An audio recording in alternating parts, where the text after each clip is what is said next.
Hello everyone, welcome to exam भी। दोस्तों बहुत स्वागत है आप सभी का। मेरा नाम है Kailash Tiwari, ex Union Bank of India. So दोस्तों 50% फास्टर की जरूरत हमें है, क्योंकि आपको पता है 25 डेज से भी कम दिन बचे हुए हैं नाबार्ड के एग्जामिनेशन में। सो ऐसे में आपको ऐसा कुछ पढ़ना है जो आपके लिए इंपॉर्टेंट हो, जो एग्जामिनेशन में आए, और सबसे बड़ी बात क्या है, आपको समझ आए और आपको याद रहे। और सबसे इंपॉर्टेंट काम आपको क्या करना है, आपको केवल दो चीज करना है। एक तो बार बार रिवाइज करना है, और दूसरा मॉक टेस्ट। आप कितना भी पढ़िए, उससे बहुत फर्क नहीं पड़ेगा। आप कम भी पढ़ेंगे, रिवाइज करेंगे, मॉक टेस्ट देंगे, उससे बहुत फर्क पड़ने वाला है। सो दोस्तों उसी चीज को हम डिस्कस करेंगे। आज हम अपना पहला टॉपिक डिस्कस करेंगे कंसेप्ट्स का। Introduction to agriculture. कंसेप्ट्स बहुत सारे हैं, हम कोशिश करेंगे जो इंपॉर्टेंट इंपॉर्टेंट टॉपिक है हम वो यहाँ पे लें। बाकी इसके अलावा तो क्लासेस चल ही रही हैं, या फिर इसके अलावा जो करंट वाला पार्ट है उसको भी आप फोकस कर सकते हैं। तो दोस्तों आज जो हम यहाँ पे डिस्कस करने वाले हैं क्विक, वो है agriculture definition, meaning and it's branches. Agronomy, definition, meaning and scope of agronomy. मैंने देखा है स्टूडेंट्स, कई सारे बच्चे बहुत हिस्टोरिकल स्टडीज वगैरह कराते हैं, उसकी कोई जरूरत नहीं है। सिंपल और सिंपल आपको डेफिनेशन, मीनिंग और ब्रांचेस पता होनी चाहिए। कौन से एरा में एग्रीकल्चर शुरू हुआ, कैसे उसका इवोल्यूशन हुआ, इसकी कोई जरूरत नहीं है। मत पढ़िए इतनी ज्यादा चीजें, ये सब एग्रीकल्चर। मैं आपको बता रहा हूँ ना दिक्कत क्या है। बीएससी एग्रीकल्चर वाले से अगर आप पढ़ेंगे तो वो बेचारा जो उसने पढ़ा है वो पढ़ाएगा। तो वो चक्कर नहीं है। यहाँ पे आपको ये समझना है कि एग्जाम में क्या पूछे जाने वाला है। ना 2016 में ऐसा क्वेश्चन पूछा गया था, ना 2023 में ऐसा क्वेश्चन पूछा गया था, तो 24 में क्यों पूछेंगे, कि जो बहुत डीप एग्रीकल्चर की बात है। जितना लिखा है उतना पढ़ना है, ठीक है। जितना लिखा है उतना पढ़ना है, चीजें आसान रहेंगी और आपके लिए भी कन्वीनियंट रहेगा एग्जामिनेशन को क्लियर करना। बाकी डिटेल में तो पढ़ने के लिए हमारे पास बहुत टाइम बचेगा, तो हम पढ़ते रहेंगे। ओके। सो ये हमको देखना है। सबसे पहले क्वेश्चन किस टाइप के आते हैं, तो क्वेश्चन किस टाइप के आते हैं, देखो सिंपल क्वेश्चन क्या पूछा है। The scientific study of soil management, crop production including irrigation and the use of herbicide, pesticide, fertiliser को क्या कहते हैं।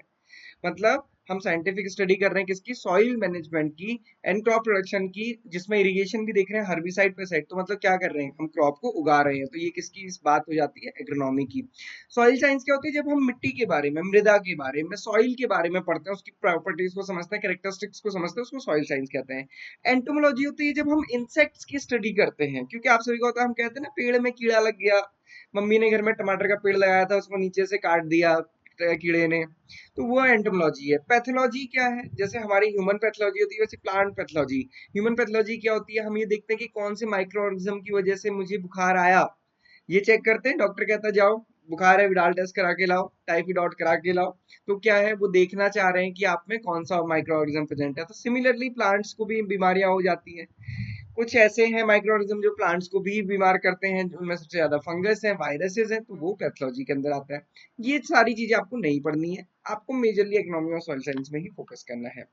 The next क्वेश्चन है, देखो कैसा क्वेश्चन आता है। The branch of ornamental horticulture concern with growing and marketing flower foliage of the plants as well as floral arrangement is called as, क्या कहेंगे इसको, फ्लोरिकल्चर, ओलेरिकल्चर, पोमोलॉजी, एग्रोनॉमी। तो इसको हम कहते हैं फ्लोरिकल्चर। सो हॉर्टिकल्चर बेसिकली उसकी तीन सब ब्रांचेस है। एक है जो फ्लोरिकल्चर, जिसमें फ्लावर कल्टीवेशन होता है। दूसरी है पोमोलॉजी, जिसमें फ्रूट प्रोडक्शन होता है। तीसरी है उलेरी कल्चर, जिसमें वेजिटेबल कल्टीवेशन की बात कही जाती है। सो ये हॉर्टिकल्चर की तीन सब ब्रांचेस हैं। ये क्वेश्चन मैं आपको बताऊं, मैक्सिमम टाइम मैंने देखा कि हॉर्टिकल्चर से क्वेश्चन पूछा जाता है। आप देखिए पिछले प्रीवियस ईयर क्वेश्चन पेपर उठा के देखेंगे तो फ्लोरिकल्चर, पोमोलॉजी, उलेरिकल्चर तो बहुत बार कई बार पूछा गया है। Okay.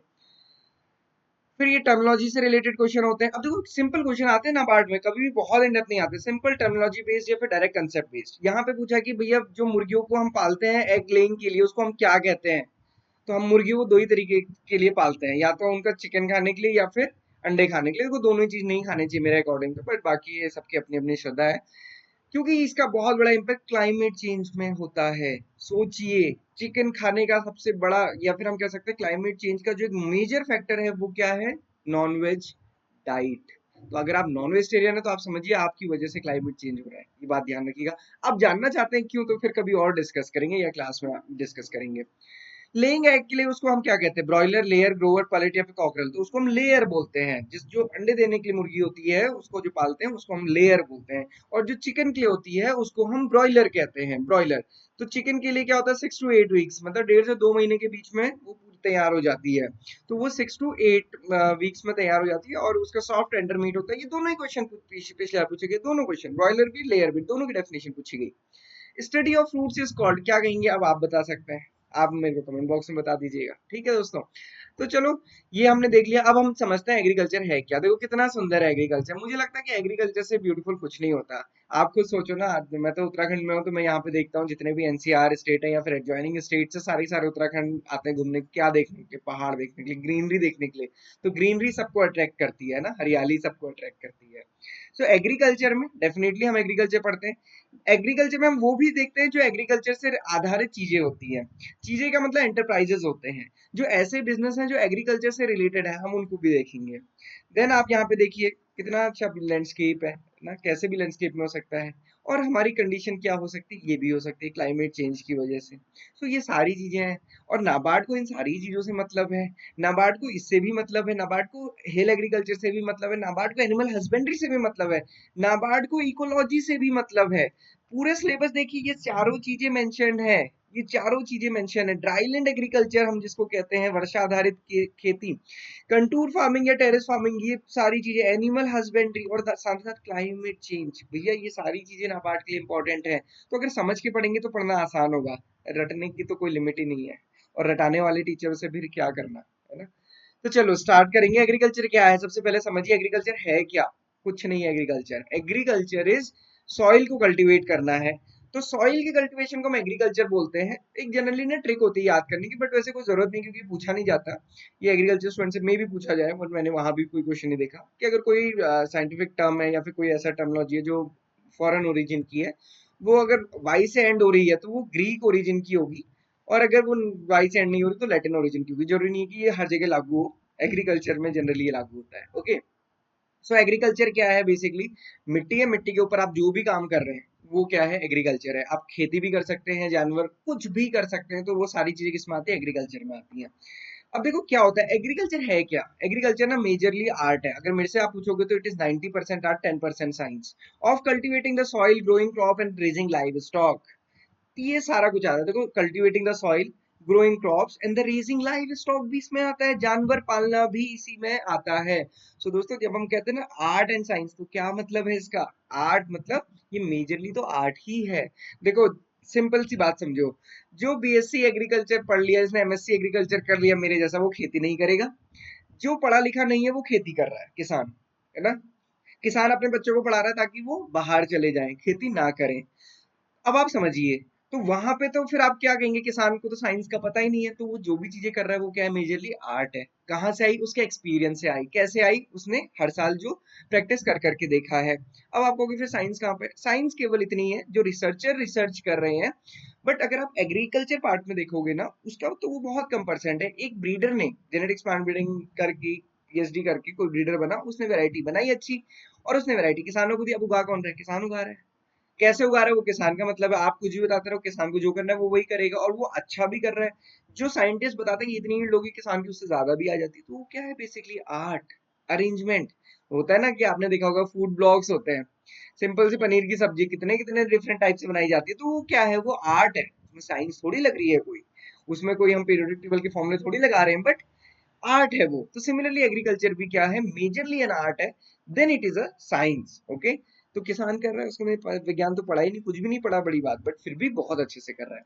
So it is a deliberate modification of earth surface through the cultivation of plant, rearing animal to obtain sustenance और इकोनॉमिक गेन इज एग्रीकल्चर।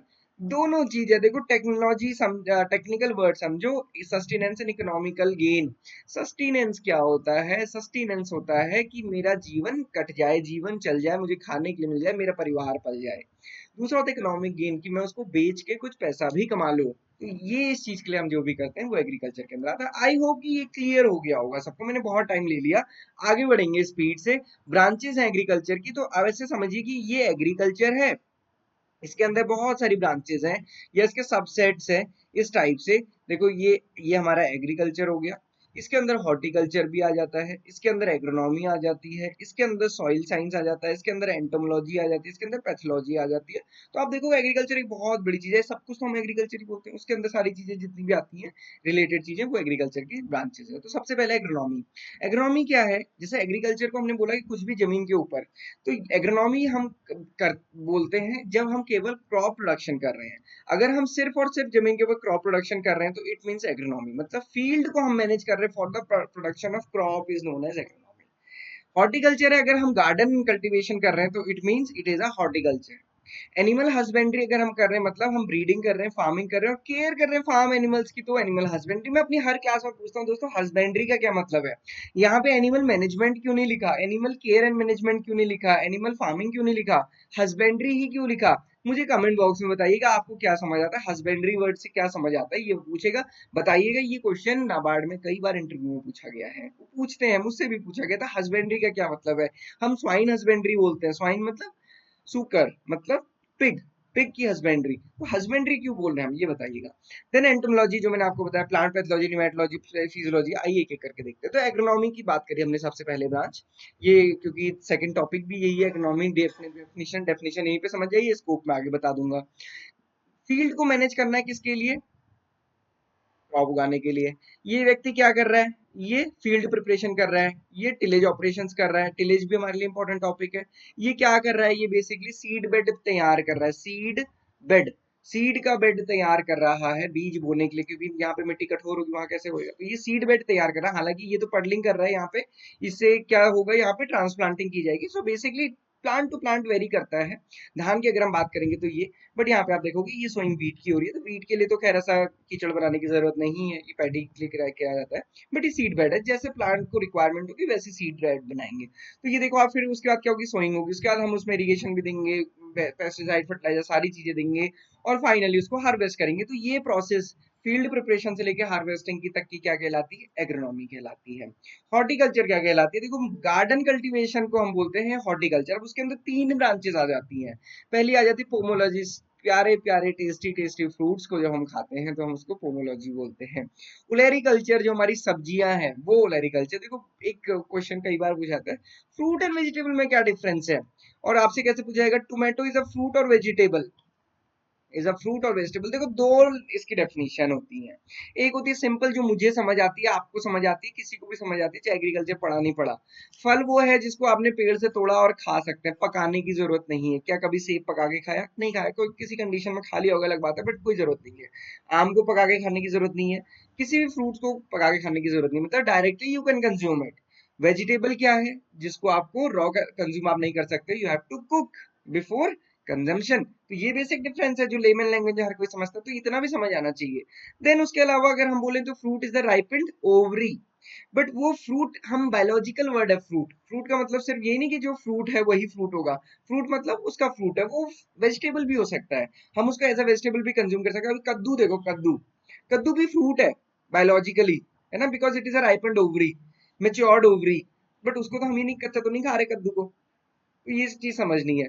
सो वो जो हम कई बार सोचते हैं डेफिनेशन, बायोलॉजी एग्रीकल्चर स्टूडेंट्स ही गड़बड़ करते हैं यहाँ पे अक्सर अक्सर। बाकी वो बच्चों को तो ज्यादा पता ही नहीं है, तो कम से कम जो मैंने पहला बताया वो याद रहे। और दूसरा ये याद रखना है कि राइप एंड ओवरी, देखो क्या होता है, फ्रूट जनरली क्या होता है, फ्रूट वाला पार्ट होता है, जबकि वेजिटेबल क्या होता है, वो कोई भी प्लांट का पार्ट हो सकता है। जरूरी नहीं है कि हम राइप एंड ओव्यूल या फिर ripe and ovary he consume करें। हम लीफी वेजिटेबल्स भी हैं, स्टेम के मॉडिफिकेशन है, बहुत डिफरेंट डिफरेंट टाइप की वेजिटेबल्स, हम कहीं पत्ते खा रहे हैं, कभी कुछ खा रहे हैं, कभी कुछ खा रहे हैं, तो ये सारी चीजें हैं। फ्लोरिकल्चर क्या है? सुंदर सुंदर फ्लावर्स, रोज वगैरह जो आप अपनी गर्लफ्रेंड को जाके, बॉयफ्रेंड को जाके देंगे, है ना, फरवरी के मंथ में खासकर कुछ ज्यादा ही सेलिब्रेट किया जाता है। अब आ जाते हैं एनिमल हस्बेंड्री पे। हस्बेंड्री का मीनिंग तो मुझे आप बताएंगे, बट हम बाकी डिस्कस कर लेते हैं। एनिमल हस्बेंड्री, पशुधन भी हम इसको बोलते हैं, लाइव स्टॉक कहते हैं। तो हमेशा ये समझिए, देखो आप सभी को पता है कि हम कहते हैं ना, दुकानदार के पास इतना माल पड़ा हुआ है, उसको बेचना है और पैसे कमाने, सो वो उसको हम क्या बोलते हैं? स्टॉक। ये क्या है? लाइव स्टॉक, जिंदा स्टॉक, लिविंग। तो यहाँ पे देखिए ये क्या है, ये क्या है? काव है। कौन सी ब्रीड है? एच एफ है, हॉल्स्टीन फ्रीजन। सिंपल है, एच एफ याद रखना, हॉल्स्टीन फ्रीजन केवल एक ऐसी गाय है जिसका कलर व्हाइट एंड ब्लैक है, और किसी का नहीं, सबका गोल्डन ब्राउनिश इस टाइप के कलर होंगे काओ में, केवल इसी का ऐसा कलर है। और ये कैसी है? वर्ल्ड की हाईएस्ट ईल्डर, मिल्क ईल्डर है हॉल्स्टीन फ्रीजर, और इंडिया की कौन सी है? साहीवाल। ओके, ये दोनों ब्रीड याद रखिएगा, ये दो एटलीस्ट याद रहे। देन दिस इज पोल्ट्री, जहां पे हम मुर्गी पालन करते हैं। दिस इज स्वाइन हस्बेंड्री, जहां पे हम पिग्स फार्मिंग कर रहे हैं। ये तो बाकी हम चिकन के लिए एगलिंग पर्पस के लिए कर रहे हैं। तो ये सारी चीजें किसमें आती है? एनिमल हस्बेंड्री के अंदर। अब एनिमल हस्बेंड्री के अंदर हम पढ़ते किसके जानवर को हैं? तो डोमेस्टिकेटेड एनिमल, बट फिर तो डॉग भी डोमेस्टिकेटेड है ना। हम domesticated animal but Rudyard only for the economic purpose. Economic purpose मतलब जो एग्री और रिलेटेड और इकोनॉमिक पर्पस है उसके लिए रियर कर रहे हैं, उसको हम बोलेंगे लाइव स्टॉक, या उसको हम एनिमल हस्बेंड्री के अंदर लेकर आएंगे, है ना। अदरवाइज तो हम कुत्ते बिल्ली सभी पालते हैं, बट वो तो हमारे एनिमल हस्बेंड्री में नहीं है, वो तो हमारी लाइव स्टॉक पॉपुलेशन या सेंसस में नहीं काउंट होता है। तो ये चीज ध्यान रखना है, डोमेस्टिकेटेड का मतलब for this purpose. Okay, then आता है एंटोमोलॉजी। ये इतना इंपॉर्टेंट नहीं है बट आपको पता होना चाहिए कि देखो भाई, ये कीड़े होते हैं ना, ये बड़े नुकसान कर देते हैं प्लांट को, पत्ती खा देंगे, फल खा देंगे, प्लांट खा देंगे पूरा का पूरा, तो ये नुकसान करते हैं। तो अब नुकसान करते हैं, हमको इनके बारे में पता होना चाहिए कि हम इनको कंट्रोल कैसे करें, कौन सी ऐसी चीज है जहाँ पे, कौन सी ऐसी स्टेज है इनकी लाइफ की जहाँ पे इनको कंट्रोल किया जा सकता है। फिर कुछ इंसेक्ट्स ऐसे हैं जो हमारे लिए फायदेमंद भी हैं, जिसमें हनी भी है, ये पॉलिनेटर भी है, और साथ ही साथ आपको पता है इससे हमें हनी भी मिलता है, तो ये हनी भी है। Then sericulture, silk worm. Silk worm जो सिल्क की साड़ियाँ, सिल्क के कपड़े हैं, वो किससे बनते हैं? सिल्क वॉर्म से बनते हैं। देन प्लांट पैथोलॉजी है। प्लांट पैथोलॉजी मतलब जो डिजीजेस होती हैं प्लांट में, जैसे मैंने कहा कि ह्यूमन बीइंग में हमको डिजीज हुई, हम गए टेस्ट कराने के लिए, पता कर क्या है कि डेंगू है कि टाइफॉइड है कि मलेरिया है कि क्या है। कैसे पता चला? जब टेस्ट कराया। तो सिंपल यहाँ पे भी है। अब ये प्लांट को ये हुआ, कैसे पता चलेगा? ये हुआ है, कैसे पता चलेगा? ये हुआ, कैसे पता चलेगा? तो उसकी स्टडी की जाती है। ओके, कुछ डिजीजेस अच्छी भी होती है, देखो वायरल इन्फेक्शन कराया जाता है जनरली ट्यूलिप के फ्लावर में, ताकि वेरिएशन आए, फ्लावर और सुंदर हो जाता है। तो फायदे भी नुकसान भी है। प्लांट ब्रीडिंग एंड जेनेटिक्स है, ये इस ब्रांच है ऐसी जो नई वैरायटी डेवलप करती है प्लांट्स में with the use of scientific technologies. Then soil science जो इंपॉर्टेंट है, ये मैप आपके माइंड में बना होना चाहिए। केवल 6 टाइप की सॉइल एटलीस्ट आपको याद रहे, साइंटिफिक क्लासिफिकेशन नहीं भी याद होता, ऑर्डर बेस्ड क्लासिफिकेशन इतना याद रहे। तो वो सिंपल है, ये कैसा पार्ट है? ऊपर का पार्ट है। घूमने आप जाते हो यहाँ पे, क्यों जाते हो? क्योंकि पहाड़ी इलाका है। पहाड़ी इलाका तो कैसी सॉइल होगी? पहाड़ी सॉइल होगी, बस ऐसे याद रखिए, forest and mountainous soil. Okay, then देखिए उसके नीचे क्या है। यहाँ से क्या निकली? गंगा नदी निकली। ये पूरी क्या है? गंगा नदी का बेसिन है ना। बांग्लादेश पहुंचे, बांग्लादेश में वैसे ही खुद ही आफत आ गई है वहां पे। आपने देखा कल क्या हुआ है, शेख हसीना वहां से चली गई और बांग्लादेश की कंडीशन कैसी हो गई है। तो यहाँ पे ये चीज को देखिए, ये क्या है? इंडो गैंगेटिक प्लेन, और पूरे इंडो गैंगेटिक प्लेन में क्या है? अलुवियल सॉइल है। और इंडिया में मैक्सिमम एरिया किसके अंदर है? अलुवियल सॉइल के अंदर है। 141 143 मिलियन हेक्टेयर से भी ज्यादा एरिया इसके अंदर है। तो आप ये देखिए, ये पूरा का पूरा क्या है? अब ये अलुवियल सॉइल है, यहाँ पे भी अलुवियल सॉइल है क्योंकि ट्रांस गैंगेटिक प्लेन में आता है। एग्रोक्लाइमेटिक जोन पढ़ेंगे तब समझाएंगे। देन उसके बाद ये रेड सॉइल है। देन उसके बाद ये ब्लैक सॉइल है। जो हमारा कोस्टल एरिया है वहाँ पे लेटराइट सॉइल है, और ये एरिड सॉइल है। अब इतना सा याद करना, इसमें कहाँ डिफिकल्टी है? और नाबार्ड मैक्सिमम टाइम कौन सा पूछता है? ये वाला पार्ट पूछता है, क्योंकि मुझे लगता है उनका हेडक्वार्टर है वहां पे है, तो वो ब्लैक कॉटन सॉइल के बारे में सबसे ज्यादा पूछता है, या फिर वहां पे जो एग्रोक्लाइमेटिक जोन है उनके बारे में पूछता है। ओके, सो ये चीज है। इसके अलावा आप देखोगे बाकी स्ट्रीम्स हमारी हैं, biotechnology, agriculture, economics, stats, extension, soil science and plant breeding जो हमने देखा। ब्रांचेस इतनी है जो आपको ध्यान रखनी है, कम से कम इतनी ध्यान रखनी है, इसी से बार बार क्वेश्चन आता है। अब क्या देखना है? दूसरा, revolutions in agriculture. Revolutions in agriculture का क्या मतलब है? एग्रीकल्चर आप पहले देखोगे, जब हम आजाद हुए थे उस टाइम पे इतना फ्लरिश नहीं था, बहुत सारे इश्यूज थे। जब हम आजाद हुए थे उस टाइम पे जो खेती होती थी, वो खेती आप ऐसे समझिए, प्लांट की हाइट पैडी और वीट की 6 से 7 फीट होती है। हमसे भी लंबे वीट और पैडी के प्लांट होते थे। आप सोचो कैसे खेती होती है, क्या हवा चलिए सारा लॉन्च कर जाता था। तो ऐसे में ड्वार्फ वेराइटीज से क्रॉस करा के सेमी ड्वार्फ वेराइटीज बनाई गई, जब हम, जिसको हमने कहा ग्रीन रेवोल्यूशन। और ये किससे रिलेटेड थी? फूड ग्रेन से, मेजरली पैडी एंड व्हीट से। और यही इसका पॉजिटिव थिंग भी था और यही इसकी नेगेटिव चीज भी थी। ओके, पैडी एंड व्हीट की अगर हम बात करेंगे, तो यहाँ पे दो वेराइटी आपको हमेशा याद रखनी है। पैडी की जया एंड रत्ना, जो उस समय रिलीज की गई और जिनकी वजह से ग्रीन रेवोल्यूशन आया। सिमिलरली व्हीट में सोनालिका एंड कल्याण सोना, जिनकी वजह से ग्रीन रेवोल्यूशन आया। और ये हमेशा आपको ध्यान रखना है, क्योंकि पैडी और व्हीट, इससे रिलेटेड क्वेश्चन कई बार पूछे गए। नाबार्ड तो सिंपल क्वेश्चन पूछ लेता, Sonalika is a variety of, तो ऐसे क्वेश्चन हम देखें और वो हमेशा उन्होंने यहीं से पूछे, तो ये याद रखिएगा। व्हाइट रेवोल्यूशन क्या है? Milk production. येलो रेवोल्यूशन क्या है? Oil seed. ग्रे रेवोल्यूशन क्या है? मेन्योर। ब्लू क्या है? फिश। क्या क्या याद रखना? व्हाइट मिल्क प्रोडक्शन, येलो बहुत इंपॉर्टेंट क्योंकि गवर्नमेंट इस पे काम कर रही है, ऑयल सीड प्रोडक्शन। ब्लू ये मेन्योर फर्टिलाइजर, नहीं भी याद रहेगा कोई फर्क नहीं पड़ता क्योंकि बहुत नुकसान हो चुका है इससे already. Blue revolution fish production, प्रधानमंत्री मत्स्य संपदा योजना है ना।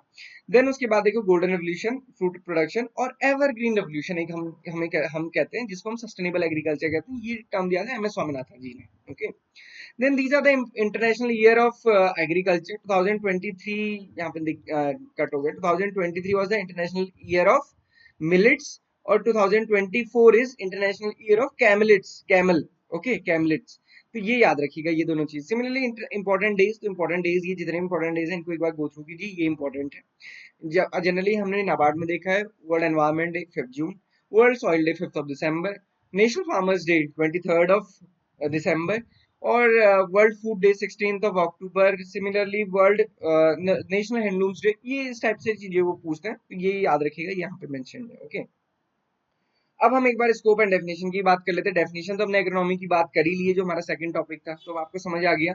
सो it is a principle and practices of soil water and crop management, है ना, methods in which provide the favourable environment for the crop for higher productivity. Crop production करना simply agronomy है। और इसका स्कोप क्या है, समझ तो हमने लिया कि फील्ड प्रिपरेशन से लेके हार्वेस्टिंग तक जो भी होगा वो एग्रोनॉमी होगा। स्कोप क्या है, ये डायनामिक प्रिंसिपल है। डायनामिक मतलब चेंज होते रहने वाला, क्योंकि मैंने क्या कहा, खेती कौन कर रहा है, किसान कर रहा है, उसने साइंस नहीं पढ़ी है। पढ़ी हो सकती है वो और अच्छा कर लेगा। आप देख ही रहे हैं आजकल जो एंटरप्रेन्योर्स हैं एग्रीकल्चर में, वो कितनी अच्छी एडवांस खेती कर रहे हैं। तो वो जैसे जैसे जितनी टेक्नोलॉजी आती जाएगी, और आर्ट बेसिकली उसमें आर्ट ही है। With the advancement of knowledge and better understanding of plant and environment, agriculture practices are modified and new practices are developed for high productivity. ये इसका सबसे बड़ा स्कोप है कि अगर हम आर्ट में नॉलेज को इंक्लूड करते हैं और बेटर अंडरस्टैंडिंग लेकर आते हैं प्लांट और एनवायरमेंट कंटिन्यूम की, तो फिर बेटर होता है। ओके, पॉपुलेशन बढ़ रही है, इंटेंसिव क्रॉपिंग करनी है। कैसे हम इंटेंसिव क्रॉपिंग करें कि प्रॉपर टाइम और स्पेस को यूज करें कि हम बेटर से बेटर प्रोडक्शन ले सकें और हमारे एनवायरमेंटल हैजार्ड्स मिनिमम हो सके। साथ ही साथ identification of poor season of cultivation of wide range of proper season of cultivation of a wide range of crops. तो ये आइडेंटिफिकेशन कि कहाँ पे कौन सी क्रॉप लगानी है और कौन सी क्रॉप बेटर कर सकती है। Then proper method of cultivation are required to reduce the cost, क्योंकि भाई फार्मर के लिए भी अर्निंग होनी चाहिए, उसके लिए भी इकोनॉमिक रिटर्न्स अच्छे होने चाहिए, रेमुनेटिव होना चाहिए। देन वाटर मैनेजमेंट, क्योंकि वाटर आप सभी को पता है क्राइसिस होते हैं वाटर के, एक सोर्स है जो डिप्लीट होता जा रहा है, तो डेफिनेटली हमको उसको काफी अच्छे से मैनेज करना है। Then maintaining ecological balance through efficient management of crop, livestock and other essential field activities only by knowing the agronomic practices।